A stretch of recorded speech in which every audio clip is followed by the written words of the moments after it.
Betsy and Thomas here for the American Intelligence Media. Wow, do we have a blockbuster for everybody. And I'm telling you, this audio might take a little time to explain to everyone what we want to share with you. So if you look at the ticker and you see too much time at hand that you don't have to listen to us, save it and listen to it when you can. Thomas, what is so explosive that everybody here needs to know? Well, Betsy, as we had mentioned before in previous conversations, we've been working on a projection of what the future is going to look like on the internet. But to do so, we had to look at the past of the internet, how it came to exist, and also how it is that it has become militarized, why everyone now knows that the CIA works with Amazon.com. Everyone knows that the NSA and the CIA are basically using Facebook as a social network experimentation on how to manipulate people. But what people don't know is how all of that came to be. Now, we have posted a few articles on the American Intelligence Media about the topic that you are going to discuss, and I'll have the links right below, but it was only of late that you've been able to put together the whole picture of what's really going on. Well, yes, that was because the conversation that we had led some people to contact you, and then they contacted us, and then we've had continuing conversations with some of the individuals involved with these very, very profound thefts of patents that have turned into social media, as well as just revealing what we had in previous articles, that Leader Technology was this company that had their patent stolen basically before it could even be filed by their own patent attorney, a very famous person who is mentioned in the article. So what we wanted to do was try to let people know what is really going on and where things are going, because we oftentimes predict things for the future. And what we're about to tell you today, we have mentioned repeatedly in previous conversations, but we never got very specific about it. So we got very specific in our last conversation, I believe it was, and that seemed to have gone worldwide, and a lot of people then contacted you, and we have now had all kinds of contacts with interesting people who are part of this scenario, part of this story. But really what it is it's about the fact that what we take for granted as our technology, we believe is for entertainment and to help us and to make our lives better and easier so we have more leisure time. But that's not what it was created for at all. As a matter of fact, I was involved in those things all the way back into the 70s. And I saw it as it was developing. Most people don't realize the story that I'm going to tell you now. And when you do realize it, it's a bit of a shock because you realize that you're part of an experiment. And what most people do is they get very upset when they hear this. And before you go into that, I tell you for me what the main subject here is, because I was an entrepreneur for many years, is that we trust the government, the U.S. Patent Office, to hold our private property rights in high regard. But what if you are an entrepreneur, a creator, an innovator, and you take your idea to the patent office and to attorneys you think you can trust, and they've got a whole machine operating up there where they subvert, steal, or keep you from using your device.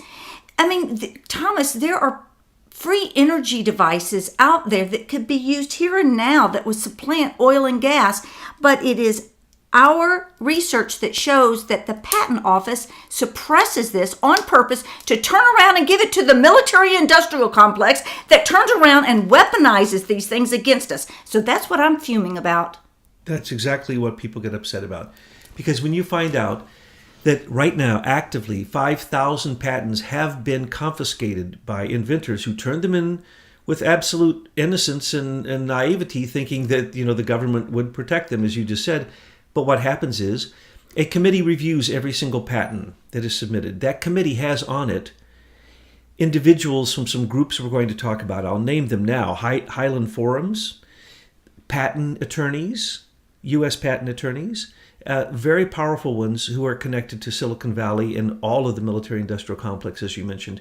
Members of DARPA, the Defense Advanced Research Projects Agency, the Department of Defense's Research and Development wing, which is incredibly powerful and spends tremendous amounts of money, which no one can even figure out where it comes from.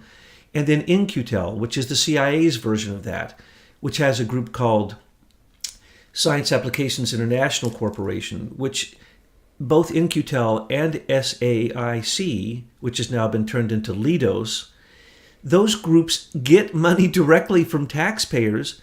They're given to venture capital corporations that are private, and then they drive innovation in America. All innovation in America that comes from patents is driven by the Patent Office, which, as I just pointed out, the committee that reviews all patents is almost all military. And when they see a patent that they like or want, they simply say, for national security purposes, we confiscate this patent. So for all the entrepreneurs out there that spent thousands, if not millions of dollars developing projects, it can easily be stolen. Stolen by the government to be used as weapons against us. Legally stolen. There are provisions in the U.S. Code that say that they can not only take that and keep it for an indeterminate amount of time, then there's right underneath it the punishment that will happen to you if you even speak of it. Once you turn your patent in and they confiscate it, you are not allowed to speak about it. If you speak about it, you can be put in jail for 20 years, charged incredible amounts of money, or even longer terms. If you try to make a prototype, same thing. If you try to create it under a different guise, same thing. If you try to submit another patent which is similar, same exact thing. You are put in prison. And don't forget, in our article that talked about free energy and talked about the patent theft, we listed the people who have been killed because their patents were turned in, they tried to continue, and they were killed. And this is no exaggeration. This is not a conspiracy theory. And so from all of that, we wanted to find a particular case study that we could look at and say that has occurred, because the others the stories are suppressed, or you really can't get to the inventor, or even if you could, that they won't talk to you.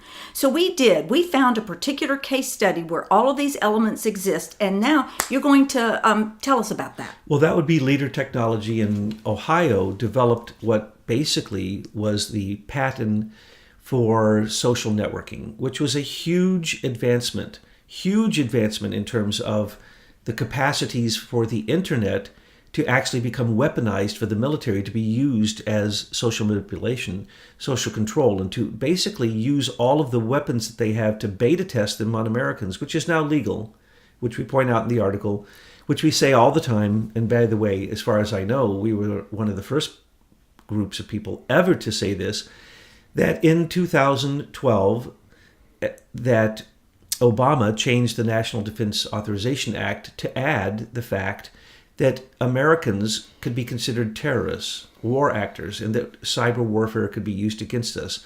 Propaganda can be used against us, and the Department of Defense can now be completely active within the domestic borders of America.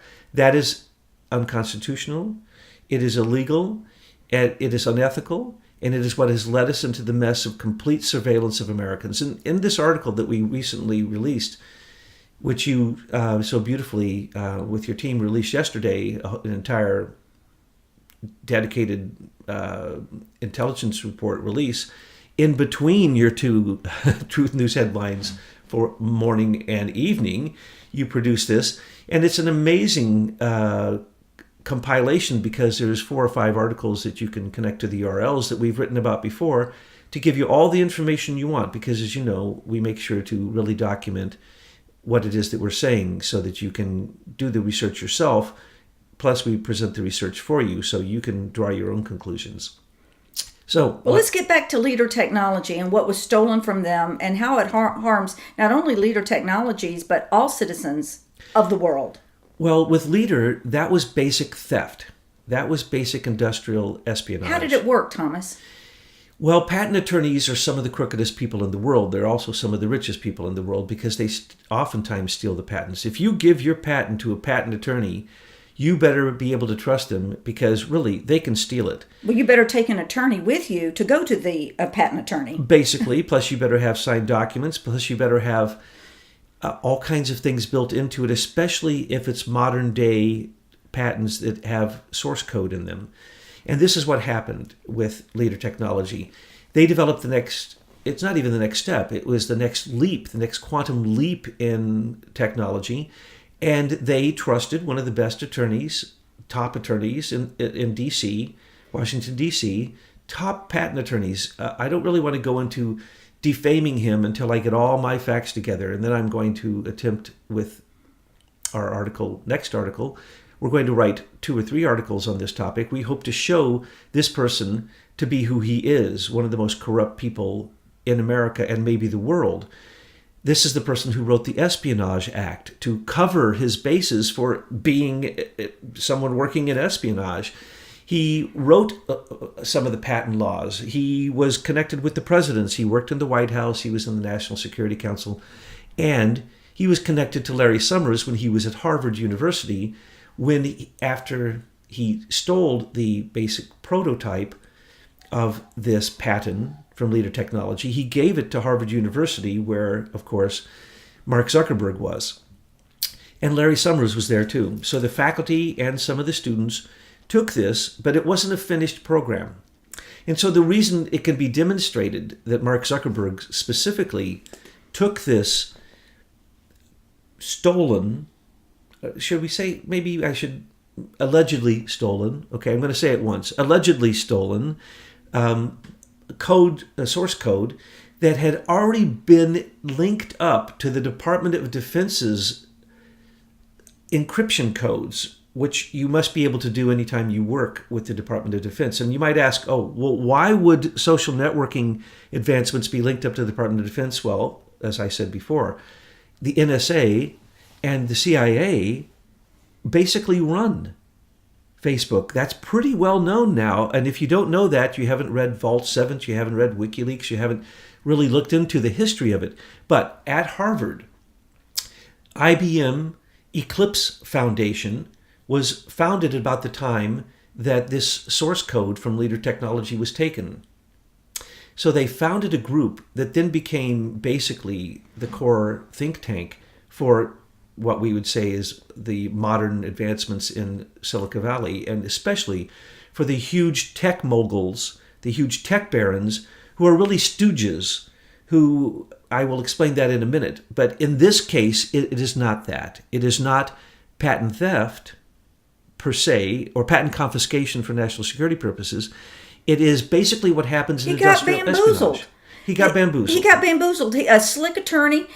He's a naive. I don't want to call him naive, but in the ways of law and patent, somebody who doesn't know his way around Washington, and he goes in there and he tricks him in giving these source codes to another group, and then because of that, then it doesn't have a patent. So now all the vultures can come in and grab it. But couldn't that be easily proven by looking at the source codes that are in this? Yes. You could trail it, couldn't you, Thomas? Not only that, Leader Technology has the signed documents that show that this patent attorney has signed, demonstrating that he certainly did have it. And it's pretty easy to look at the beginning stages of Mark Zuckerberg's attempt. First off, let's frame this. Mark Zuckerberg stole the program. He hacked into the Harvard computer, and he admits this, and stole the program so he could work with it. Now, there were 4 other students who were given the program, and later, at least 2 of them, I think there were 2 lawsuits, and 3 of them in 2 lawsuits sued Zuckerberg saying that he had stolen this code and had actually taken their advancements in the couple years that it took, actually 3 or 4 years that it took, for them to work out the bugs and take it the next step and go from one type of database management to another type of database management. The first one had limitations by the technology that was available at that time. The second one was able to work around that. Mark Zuckerberg and the other 4 students and the faculty at Harvard, including the chancellor, Mark Summers, who, if you don't know who he was the Secretary of Treasury under the Clintons, and he's one of the most corrupt people. He went into China and Russia and ripped them off. He got Harvard sued for tens of millions of dollars for those activities, and Harvard had to pay. So Larry Summers was corrupt, and while he was there, he's handling this corrupt direction of the advancement of social networking on the internet with an absolutely miraculous step in advancement. And it's not just a step, It's absolutely novel, and it is not accidental. Well, and there's could be a lot said about that. We'll save that because I think you might be interviewing someone from Leader Technology about those details. But let's just say that they were able to come up with a technology that allowed Facebook and others like it to have scalability at enormous proportions.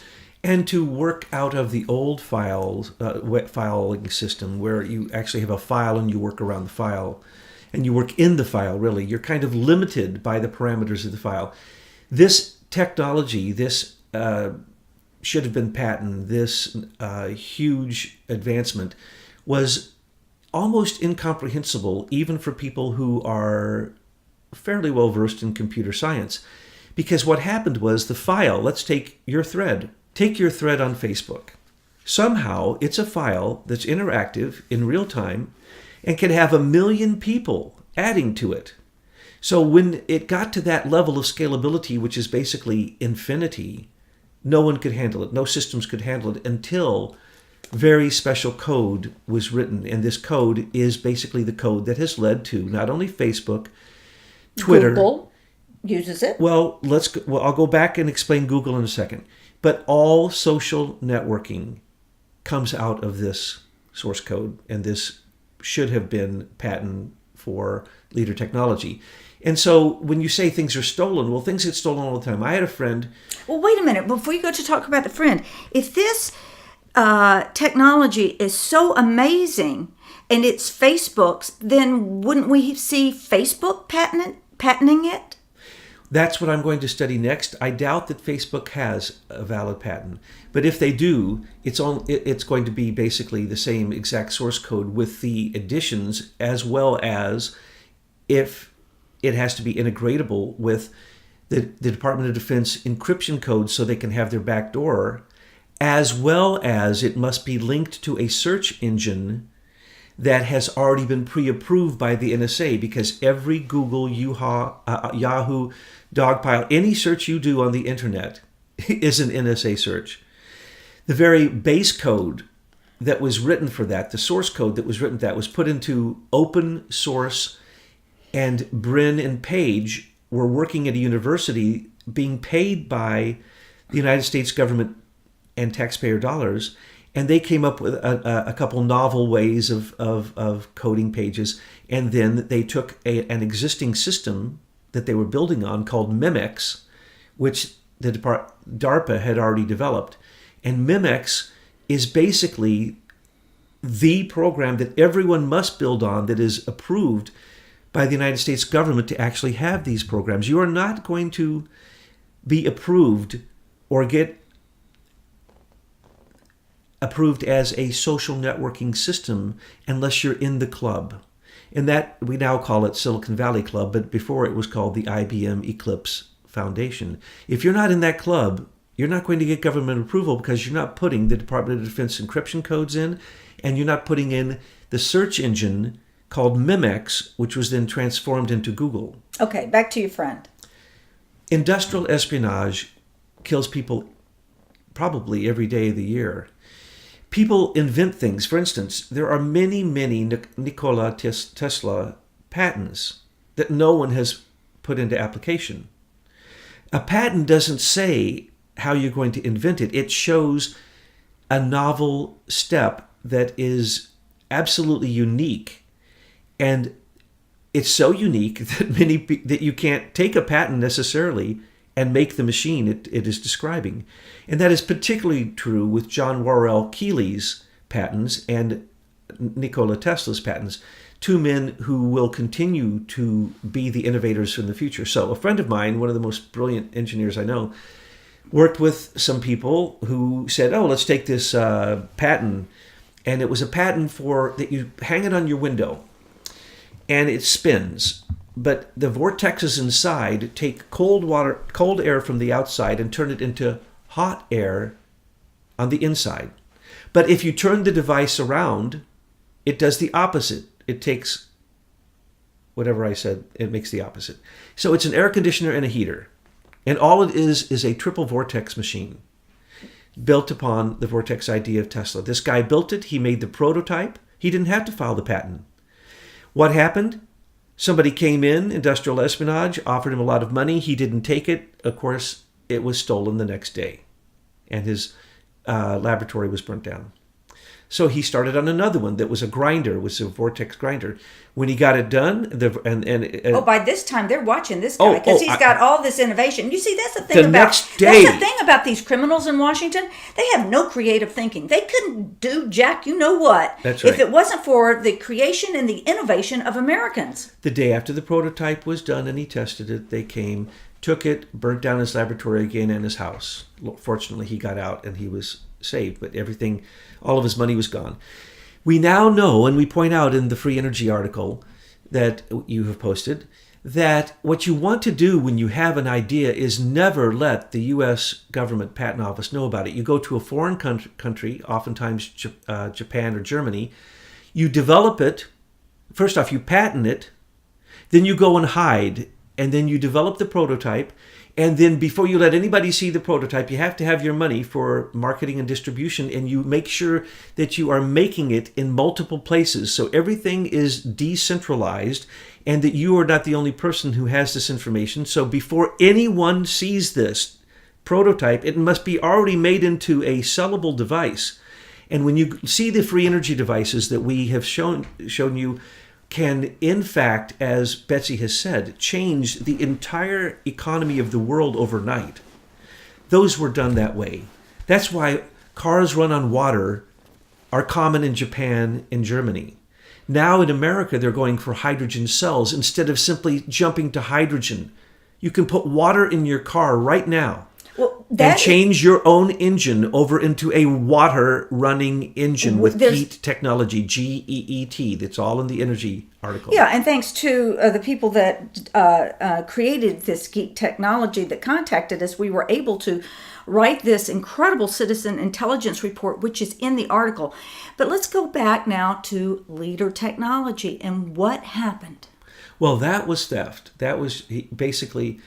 When you speak to the people, let's say some of the leaders of leader technology, they will tell you that if they wrote out their story of this, which has been going on for many years, they would have to title it Screwed. They got screwed. But they didn't understand the fuller picture, from what I understand, until they started reading articles about the Highlands Forum. So what is the Highlands Forum and how did they come to play into this? Well, that's exactly right. But if you had one of the top U.S. patent attorneys and supposedly one of the most respected U.S. patent attorneys, would you really imagine that he would do this? Well, no, you wouldn't. But people didn't know that he worked with a group called Highlands Forum. Now, let me first off go back. I'm going to have to tell the story of the Internet, okay? The Internet was created from monies coming from the Department of Defense, the U.S. government, U.S. taxpayers, and it went to universities. That's still where our research and development goes.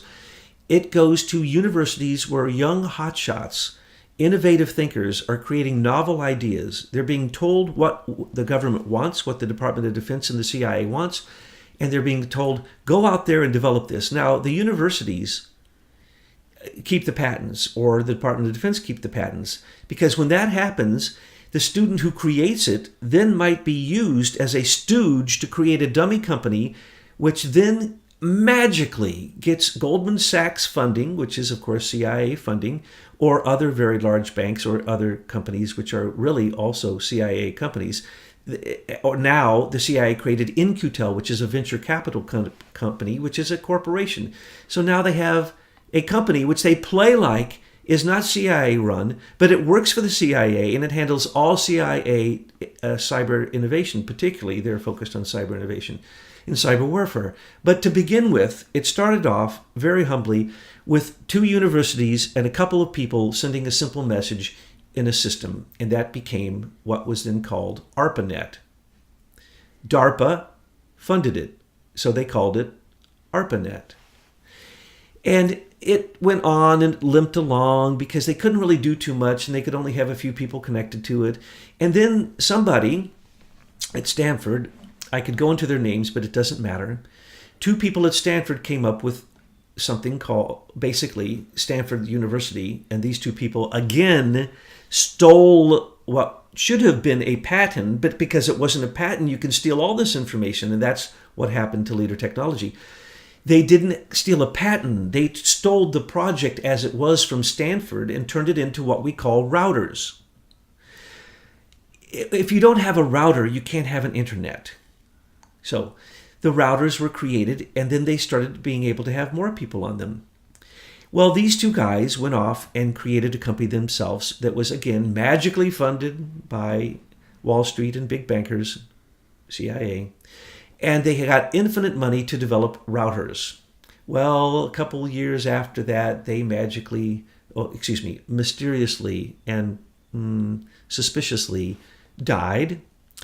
And two other stooges who literally didn't know anything were put in their place, and that company became Cisco Systems, which in the year 2000, was the largest corporation in the world and bragged all over the television that every single internet exchange goes across Cisco Systems routers, and that was a fact. As well as every single thing that went across the internet went through the Cisco routers that had an NSA backdoor in it. This was found out during the Obama administration and became very public, and a war was started between the NSA and the CIA and FBI, and the three of them have been fighting ever since because NSA collects the data. But now, as you notice, right before Obama left office, he said all 17 agencies can now access the raw metadata of NSA. NSA collects every single telephone call, every word that you speak, every keystroke, every television show you watch, and all the information they're collecting, all is collected and is available in a metadata system for a short period of time. You simply use a thing called X key score, and you simply put in a query and you can get any information you want. That is because Cisco Systems allows all routers to be spied on from the beginning, because the Cisco routers were all funded and directed by the NSA. The DARPA works for the Department of Defense, NSA, FBI. In-Q-Tel works for CIA and National Counterterrorism Center and basically the other 17 intelligence agencies are all spies, from the Treasury Department to geolocation to the National Geospatial Society. All of these things are all running through Cisco routers. Now there are other routers. So Cisco doesn't own the internet. But when people say no one owns the internet, that is the biggest piece of propaganda ever put out. The United States government has always owned the internet, period. Now, we gave away our ability to assign IP addresses recently during the Obama administration through ICANN, going over to the UN. To ICANN through Stephen Crocker. Stephen Crocker was on the committee that worked with stealing these patents. And why is Stephen Crocker important to know? Because he has the kill switch for the internet. You're saying that there is a man, yes, Stephen Crocker, get that, Patriots, who has the kill switch to the internet. If you turned off the internet and left it off permanently, that would be basically equivalent to our economy, the world economy, as a full-scale World War III.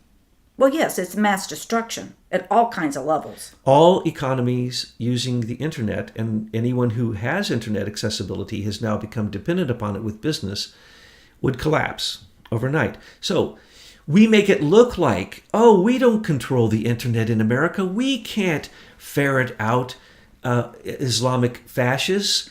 We can't get the terrorists. We can't stop these people. We can't stop radicalization. We can't stop the KKK. We can't stop Antifa. We can't stop all these evil... That is a lie. They're never going to stop that until they have all of our guns. Anonymous came on and in one day warned the U.S. government to either close down the radical Islamic terrorist sites, or they would. They gave them a little bit of time. They didn't. They closed down 10,000 sites in one day. You can close down all those sites. And we put in the article all the different NSA, CIA, FBI programs that in some cases they do have patents that they have used to do all of these things. And so what they've done is the internet, it's a lie. It's always been used for weaponization and militarization. So when they found out that they could extend the internet and that many people could communicate on it, they extended it to all the universities. And then a weird thing happened. The ARPANET in America started to expand and become a system for gathering information for weather and other such things. And they said, well, this is very good. And then it started to go overseas. And they found that once the NSA could create scrubbing stations, that they could take all of the cables going across the Atlantic, optical and otherwise, fiber optical and otherwise, and they could run them through a system, and they could scrub it all. And you can read all about that in the article. And so magically, Betsy, because I know you get really upset about this, CERN, the Hadron Collider in Switzerland, in Geneva, Switzerland, it has a collider there, but they say they have 3. They don't have the other 2. That is a CIA collection center. CERN is fake. And the data that they produced is fake. And the Higgs boson particle, all that data has been proven to be fake. So what is CERN? CERN was a collection center for the CIA. And so the NSA said, well, let's just go ahead and open up our experiment of the internet to anyone who can establish a website. So as you know the story, a guy who happened to be working on particle physics discovers the World Wide Web. Overnight, writes a program, which is the basic program that everyone has to use. So you know it had to be DARPA, the Department of Defense, NASA, National Security Agency, NSA. You know it had to be them who wrote the program. So this guy gets the credit for it, which is a complete joke. And he creates the World Wide Web so that anyone who wants to set up their own web page can now be on a militarized ARPANET, which is completely controlled by the Department of Defense. Now, why would any of our enemies or foreign countries want to do that when they know, and anyone knows that studied the history of this, that this is the way that it went? Why would they want to get on there? Well, they did anyway because it became the system. And so when, to tell a little sideline story, sorry, I'm going to go out in the weeds for a second. When the CIA's banks in Switzerland were caught doing all their dirty deals, HSBC, and the feds went in and stopped the offshore tax haven of Switzerland with numbered accounts, the CIA got very, very angry at the NSA for allowing that information to be given to the Treasury Department. Because the Treasury Department didn't like it that the CIA has so much gold that they stole after World War II that they're actually competing with the Treasury. And now they're going to have this World Wide Web is going to become a trap. It's a trap for businesses. It's a trap for those who go on there for entertainment. It's a trap for anyone who goes on to the internet unconsciously. And anyone who goes into social networking, that's a trap times 1 million, or perhaps infinity. It's a trap, and we're going to explain how the trap can't get you if you're conscious. But as a sideline, so ARPANET became the World Wide Web, and every single router that was connected to the World Wide Web was, of course, run by Cisco, and Cisco is a U.S. Department of Defense supported and CIA supported dummy organizations. So let's name the dummy organizations. You got Cisco Systems. Then you have Google. Google was the same thing. They took Memex, which the government had used for spying on people and doing Google searches to look up the evil people who were on their ARPANET. And then they said, hey, let's give this to everybody. And then when they start searching bad stuff, we get a red flag. And we can actually create a profile on them and the profile who they're talking to, and we can track all the criminals. So that's what they did. And then they became the criminals. Oh. And the dark web and all the pedophilia and the human trafficking. You nailed it, Betsy. Because Betsy likes to nail it. I know you like to go out in the weeds, but I like to tell them how it is. You nailed it. The internet's, for years, its number one use, pedophilia created by Yep, you got it. The FBI and the CIA. Now you'd ask, wait a second. And then the second most common use was gambling. So they were going after gamblers, corruption, but they were going after pedophilias. They became the pedophilia That's right. sites. Because they use this as blackmail over everyone that has control over these different systems. It was entrapment. Yes. Let me name one case. They found out that hundreds and hundreds of people at the State Department, which has thousands of people working there, were caught in an entrapment scheme with the FBI on a child porn site on the dark web. None of them were prosecuted. Why? That's now in their file. They can be blackmailed. Now the FBI can control them.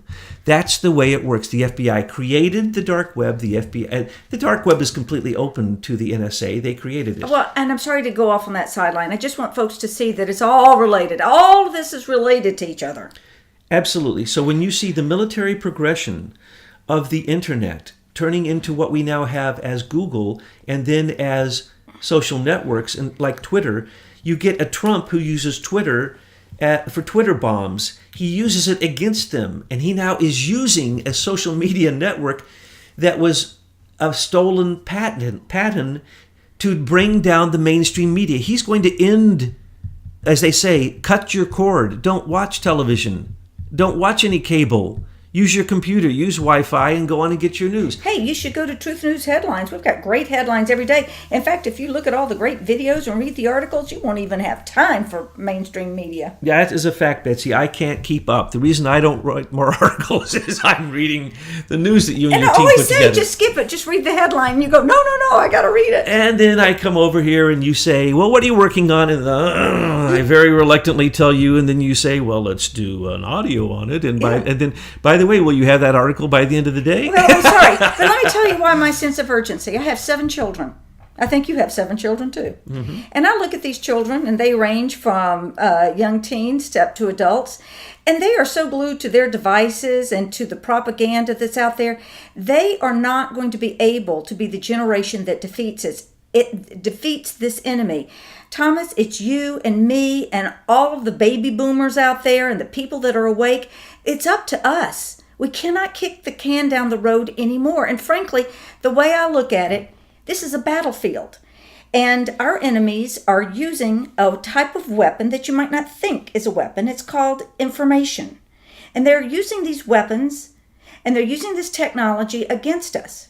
Now, folks, we got to go grab these weapons they are using at us. We got to turn those things around and we need to fire the hell out of them. DARPA and In-Q-Tel direct, as I've said before today, all innovation in America through the Patent Office. So DARPA and In-Q-Tel, they now simply put out a list of what it is that they want to make in terms of weapons. Companies then compete to make it. They give them money sometimes, but they compete to do a white paper on it. If you win the white paper, or you even can create a pseudo prototype, and you get the contract, then your company is now going to get billions of dollars. Not only that, you're going to get billions of dollars to build anything you want. So when they do this with DARPA and In-Q-Tel through the Highlands Forum, which is run by a guy they call Yoda, a 95-year-old. Is he still alive? He's 95 years old. He just met with Bannon. What, does he and Kissinger get together? I mean, these 2 old guys, they got an old guy club up there to try to destroy America? Well, remember Steve Bannon's first big meeting was first with Kissinger, second with Andrew Marshall, Yoda, the man who runs Highlands Forum. I put that on Truth News Headlines. Who directs DARPA and who directs In-Q-Tel in a secret fashion, who doesn't even let anything be written down. He's a one-man warlord. He's basically... you could see him as the Darth Vader of our age, but you have to see Kissinger as the evil emperor of our age. He creates the war culture in between all the countries in the world through the Council on Foreign Relations, which still, up until the time of Trump, ran the White House and ran our foreign relations policy. And then Andrew Marshall sits around with these crazy people and says, okay, what is the new weapon that we need? What is the new control device? What is a faster missile? What can we do with creating neutron bombs instead of just, atomic, hydrogen, cobalt, nickel? No, let's create neutron bombs that just incinerate the people and leave the building standing. These are all his devices. This all came from one man, Andrew Marshall, probably the most evil man in modern history. But what you're saying is that they are getting this from American innovators. They steal patents. They sit around and they say, hey, look at this patent. This guy just showed us how you can do subliminal silent control by having the television pulse certain frequencies at someone which they won't notice because it will be sent into an extremely low frequency range. So they sit around, oh, that's good. Yeah, let's fund that. Oh, let's fund something that can mind control people. Let's fund something that is... let's give them an iPhone 8 that has facial recognition. Oh, won't everybody like that? Hey, people, you're funding your own demise if you buy this stuff. So that's where it goes now. It isn't... they create companies all the time. They also created companies like McAfee and Intel and... many of the virus protection companies, those were CIA agents in the original company that McAfee and then later in McAfee was Dmitry Alperovich, Ashar Aziz of FireEye and of CrowdStrike. I mean, these people are the criminals, the cyber criminals of our age, are all CIA indoctrinated and or CIA companies. We have to see that the CIA does this because it trumps even the excuse to steal a patent. You know that the CIA can come in and trump DARPA and say, sorry, we're taking the patent because this is international security, which trumps national security. And hang on, Betsy. And then another group can come in, and you know who they are. Another group comes in, and remember, when you're talking about the CIA had a group that was their counterintelligence group that controlled all the intelligence agencies until the National Counterterrorism Center was set up.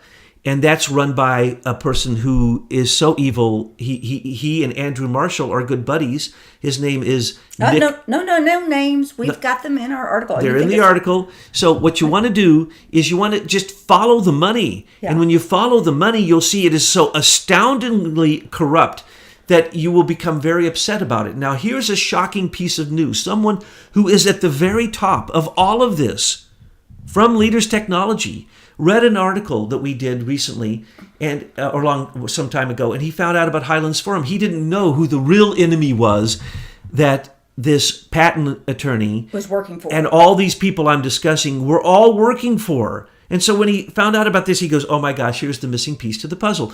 Well, he was talking to a U.S. congressman's legal representative. Just recently, right? Who didn't even know that In-Q-Tel existed. Can you believe that? A congressman doesn't even know what In-Q-Tel is? But let me ask you now. Is there a Robert Mueller connection to any of this? He was connected with them too, along with John Podesta. Oh, no. Stephen Crocker, all of them.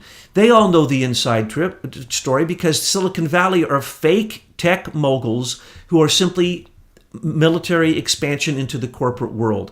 And there's a reason for it. Now we're going to get to the scary part of this. And I think this is the reason that our previous conversation went worldwide, was about what I'm about to tell you. Because as far as I know, I have now looked for the very articles and the places and the videos where I heard Eric Schmidt say this, and they're all gone. Well, of course, because they're on the internet. And of course, Google now has 26 subsidiaries, but they say they have a mother company. Now, the mother company is called Alphabet, but it came after Google already had 26 subsidiaries and is one of the largest companies in the world and has infinite money to buy up any of their competition. They probably had that company on shelf for a while. They didn't just come up with it. We just found out about it. Alphabet was the plan probably from the Highland Forums. It's their language. The alphabet is the language of this technology group. Now, what do they do with all drugs? They give you the first one free. Oh, yeah. They get you hooked. They give you a few for free. Then you're hooked. Same thing with the internet. They tell you that you have to have an internet service provider, except now you can actually do it otherwise. But let's just say everybody has to have an internet service provider, so we pay a little bit of money, right? Well, they actually pay the government, and then all those cables that they use, they have to pay for, plus the government controls all those cables. So there's no such thing as thinking that the internet service provider is the only connection, and that the routers... See, what people don't understand is they lie to you. They say the internet is all the computers connected. Lie, lie, lie. That is the biggest lie they could tell. Every single communication on the internet, every broadcast goes through a router. Those routers are in buildings. We know where those buildings are. We know who owns the routers, Cisco Systems Incorporated. For heaven's sakes, do you think we're idiots?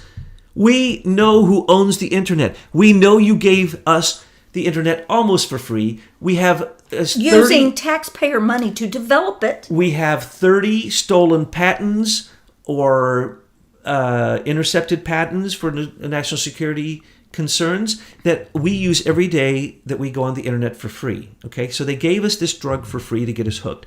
They had no idea it would go so big so fast. They had no idea it would go into all the countries that they wanted it to go into so that they could then spy on everybody, including our enemies. They had no idea business would be put on it in such a way. They had no idea banking, economy, the whole friggin' world is on the internet. Oh, and yeah. They act like it's on your computers and no one can disturb it. That is the biggest lie of all. They can turn off the internet anytime they want. And now the Pentagon says to be very concerned that there could be a hack of the stock market and it could all come crumbling down. Are you kidding? The Pentagon says this? You're the people that would probably hack it, along with the central bank, Federal Reserve, so that you won't take the blame of your terrible fiscal policies over decades that are going to bring this economy to its collapse. Plus, we predicted it because the head of International Continental Incorporated that owns the stock market said he's probably going to sell the stock market in 2017 because he only makes $1.5 billion off of it. It's not a profitable business for him. So a controlled crash. Well, you see, as you said, the central banks, basically, it is insinuated that the 25% that the stock market has raised, that a third of the stock market is actually, the stock is owned by the central banks and they did it to prop it up. So it needs to crash. Cash someplace. It has to crash. Yes, it has to. And actually, this is going to be a good thing, people, if you're prepared, and you need to get yourself prepared. Because when it crashes, then maybe we could stop funding these rogue agencies, get control of this technology, and bring it back to the ownership of truly we the people. And remember that there's only one computer that runs the stock market. It'd be easy to have a cyber attack. Remember that the banks are all on the internet. Every one of them is subject to cyber attacks. The IMF, the International Monetary Fund, recently said if one of these 7 banks defaults, world economy is collapsed. Right, and they were the big ones. It was Chase, Citibank, it was Deutsche Bank. One of them has a problem, they're all going down. And we know that Deutsche Bank is completely a fraud at this point, and we even had to ship them gold so that they could have a valuation of their bank that would keep them running. They tried to sell their bank. Deutsche Bank is the worst and is unfortunately the weak link in the chain. And we are not fear mongers, but we are trying to get people to take a reality check. This is getting too big not to fail. Back up everything you do on the internet and understand that this is where it's going. Here's the scary part. The picture of that iPhone on your face like a Borg spider turning you into a machine automaton is the intent of the internet. It always has been. It's the intent of the iPhone. It's the intent of Apple, of Microsoft. They all have backdoors. They all are manipulating you. And when they found out that better than 1984, where the screen was watching you, better. You watch the screen. You give up of your free will, your time, your energy to completely give yourself over to this entertainment device. Well, wrap it up for us, Thomas, and let folks know what we have in store for future articles and audios. Eric Schmidt has said that the last 2 presidential elections, he used Google and changed the algorithms so that they would support the Democratic candidate. He says he is going to do that now on a really massive scale in 2018. Now, let me tell you what's happening with Alphabet and why Eric Schmidt took over the company. They intend to now change over all Google to Alphabet. And what they will do is the following. They will simply, at the entire internet and all search engines, will charge you to do a search. But they won't charge you if you stay in your digital box that they're going to create you that has your news feed, your entertainment feed. Everything you're interested in will be automatically fed to you by algorithms that connect you to other things like that. So but they will control. You will think that it's giving you everything. No, it will still control it. So that's what they did with Facebook and Google for the election. And now it, of course, is coming out. And Eric Schmidt said that in the future, when Google turns into Alphabet, it will not be a search engine. It will have already created your life pattern, your pattern of life. It will know all of your finances that they got from Equifax. They'll know all your friends, where you go for regular appointments, what time you turn the toaster on in the morning. Everything that you put on the Internet of Things will control you and has netbots already implanted in it that in fact can send you subliminal signals. So at one time, if they wanted to, they could send out to everyone through those bots all kinds of false information that could cause astounding havoc, as well as they can literally change the way you think. They can change your values through these subliminal controls. These are electronic. This isn't images and sounds anymore. This goes right into your body through transcranial magnetic induction and things like that. This is what they intend to do. So you will be in a virtual world.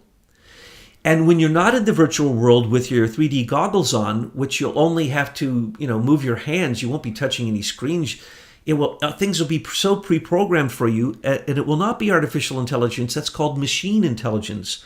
And it isn't intelligence. They're simply subroutines. Again and again, they will limit you. They will create the envelope you can't get out of, the box you can't get out of, and it will provide you with what you think is everything, but they will control everything. And they will not control it just with machines, as they now admit with Facebook. The majority of the people who work for Facebook are not selling ads. They are interacting, calling themselves basically artificial intelligence, but they're not. They're humans who are manipulating you with programs that are pre-created, with memes, when you see on your in Facebook a post and it doesn't let you like it, that is coming from the U.S. government. It's coming from the Global Engagement Center, from the board, Broadcasting Governors, Department of Defense, and they actually admitted this recently when their head guy quit and took later 3 of his top IT people because they were tired of it. And they admitted that that's what they were doing with Facebook.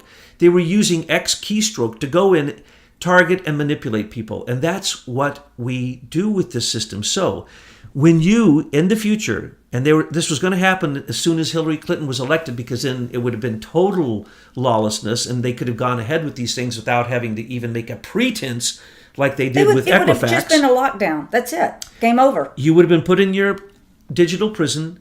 You would have been locked in your box and you would have thought you were free. You'd have everything brought to you instantaneously without even Googling. It will even anticipate your next query and provide the answer for you, okay? It will be able to look at your physical body and be your doctor. Doctors will be online. Currency will be online. You will not have physical currency.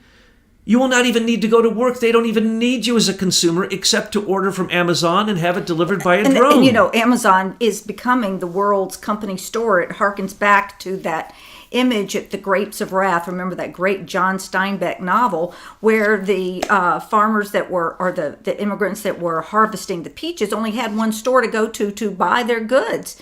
And then the store could charge as much as possible, knowing that how much that worker was getting picking peaches.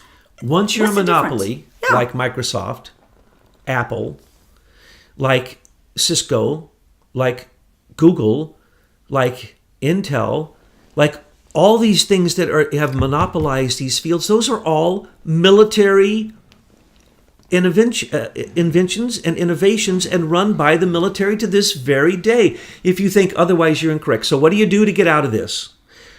You simply don't use Google. Well, I can't. How am I going to research anything? You simply don't use Alphabet when it comes out. How? Or You use it for the reverse No, purposes. what we need to do is the people of America need to get claim of this and get these thugs out of government that are spying on us and doing this stuff illegally.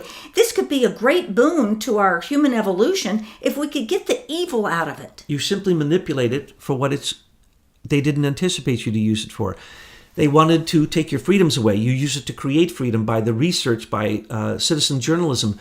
You also take up the banner to say and to start approaching politicians and tell everyone, send this article that was written to every politician, because they don't even know this stuff exists. Because if one congressman doesn't know In-Q-Tel is out there, then how many more do? And don't. Right, all of them. Even the ones on the Intelligence Committee. They don't know anything. They don't know that they've already had the largest, in the Congress, in the Select Intelligence Committee, the largest espionage ring that was centered on that committee. And they're still scratching their butts going, what? Our information was sent to Pakistan? I'm like, you gotta be kidding. They don't even admit it exists. They are They're absolutely the ones who created the most it. ignorant people in America. And so what we do is we must demand that all of these government-owned, run, funded organizations, and when they say, In-Q-Tel is a private corporation, it's a venture capital, shut up. It's our money. It's the U.S. taxpayers' money. All of it is, including the military. We need to be able to veto the military.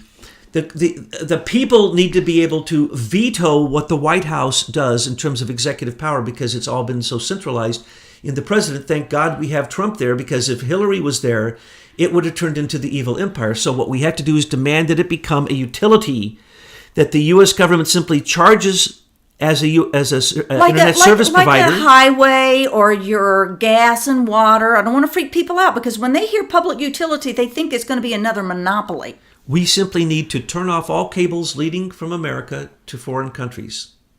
And then we need to charge them a fortune when we turn back on. And it will be a U.S. utility. And we will charge more than any service provider. Or even if you charge half of a service provider, it doesn't matter. You have 7.7 billion accounts on the internet. Charge them each month to be on the internet $5. And you know something else, Thomas? You know how much money that is? You are always saying that results can be found in lawsuits. This is why we love to follow Judicial Watch. Yeah, Tom Fitton, you're my man out there. Those 5,000 people who had their patents picked up by the U.S. Patent Office, they need to get together with a class action suit, because this is fraud on a massive level. Yes, Larry Klayman and I know. You like Larry. He's more your age. Yes, I like Larry. Larry should take this case up, because it is the absolute premier case. It is the best case he could take, because there's plenty of proof. And the shareholders of this company have been working on this for years. And then you take the money from these new utilities, including Twitter, because these are stolen patents, patent infringement. You simply seize the assets of these companies, turn them into U.S. assets, same thing you should do with the U.S. Federal Reserve, and you audit them, you give them back some recompense, and then you take the money and you give it to the people who had their patents stolen, like Leader Technology, and then you pay them off. If Leader Technology had that patent, he would have made trillions, and this is no exaggeration, a couple $1 trillion already. Because if you take all the companies that used it as their base code to build on, that was his patent. They would have had to pay the person who owned the patent. But not to mention all the free energy creators and innovators out there. So by taking on this case and setting the example with the Facebook case and Leader Technology case, then you're opening the way for everyone else who's been screwed by these corrupt patent attorneys in the U.S. Patent Office. And you go back to the patents that were taken for purposes of national security, and you pay those people. You go back to the people who were killed, and you give their family some insurance money. And you arrest them. Of course you arrest. And where is the Jeff Sessions? I haven't seen any arrests. Has Hillary been indicted yet? Where is he? Name a single arrest ever by the FBI for industrial espionage. Okay, Thomas. No such thing. Let's wrap it up. The FBI protects these corporations, and then they, of course, through the FBI has access to everything the NSA and the CIA have, except for counterterrorism, and they have their own counterterrorism unit. So remember, this all comes down to counterterrorism and counterintelligence. That's a very few people. All we have to do is seize those companies, seize their assets, and then do an They inventory are the of what enemy. they have. That's what you would do if they were the enemy on the battlefield. You would take their guns and you would use it against them. Because before you know it, the United States military will own all corporations in America of any real power, and the ones that aren't are then supported by the pharmaceutical companies and big pharma or big oil. So if you take big pharma, big oil, and this type of patent theft and this type of cyber warfare in the information technology war that's going on, you could glean so much money you'd never have to tax another American, and we would again become the great nation that we were before.